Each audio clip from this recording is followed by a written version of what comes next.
Hi guys, welcome back to the channel. And guess what? It's another whinge time. Honestly, those people, and I'll tell you which kind of people, are costing resellers tons of money every month, every year.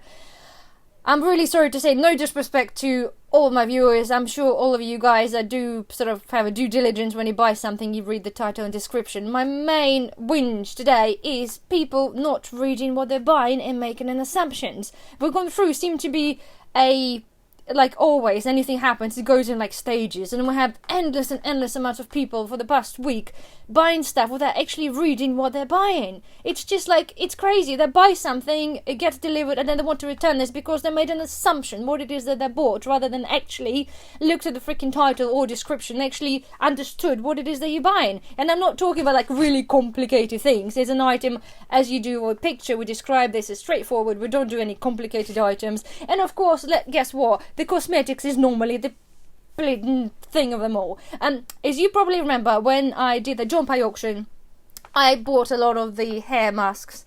It's a lot of kerastasis. I cleared the room. We have hundreds and hundreds of them. Some gone to Amazon, some gone for sale, obviously through eBay, just so I can shift them quicker. And they are for thick hair. Everywhere on eBay, it titled in the description, I said it's for thick hair. On Amazon, it also says it's for thick hair. I have a person that bought one and they wanted to return this because I sent her the wrong one, because she wanted it for thin hair. And how did she knew she was buying one for thin hair? She didn't. She made an assumption because the price was £2 more for thick hair, which normally, technically, according to Amazon, that she paid for was for thin hair. So she based her assumption on a price. I'm really sorry, but how thick do you have to be? You're possibly aware, as an Amazon, right? You have Amazon selling, you have 20 millions of other sellers selling on Amazon, and price fluctuates pretty much on a daily basis. How could you buy something and make an assumption, or that clearly states on the picture and states on the description and the title of the item that this is for thick hair? How could you possibly make an assumption that you want it for thin hair because the item is now £2 more?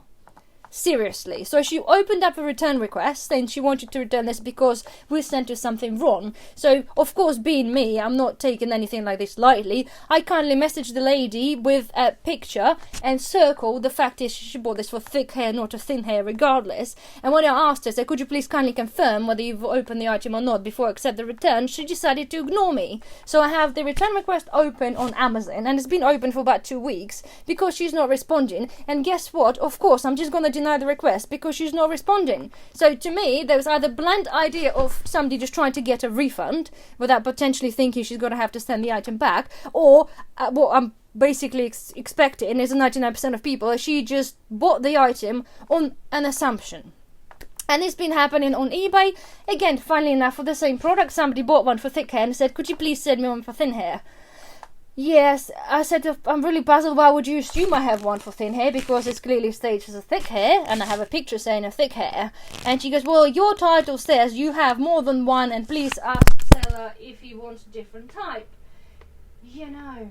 And then she sent me a picture of an email with a screenshot of a description, which kind of made no sense anyway, from somewhere else.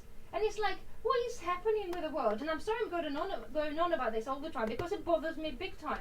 Those mistakes, like, costing us a lot of money, especially if we hit the nail on the head and we spot this and we don't send the item, that's fine. But a lot of time you send something and then it ends up coming back because somebody just totally decided just not to bother reading the description.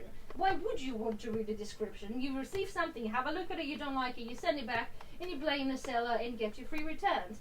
Do you know what I mean? It's just absolutely disgusting that it's continuing to keep happening. So please, therefore, people out there, it's due diligence and just actually read what not you're buying. Because, again, it's affecting small businesses, it's costing us money, and I appreciate, like, £3 postage as a one-off is absolutely fine. But if it happens to me 20 times, that's like £210, me wasting my money on postage because you decided not to read the title. So for all of you there, please kindly do check what you buy, check the photos, check the description more so.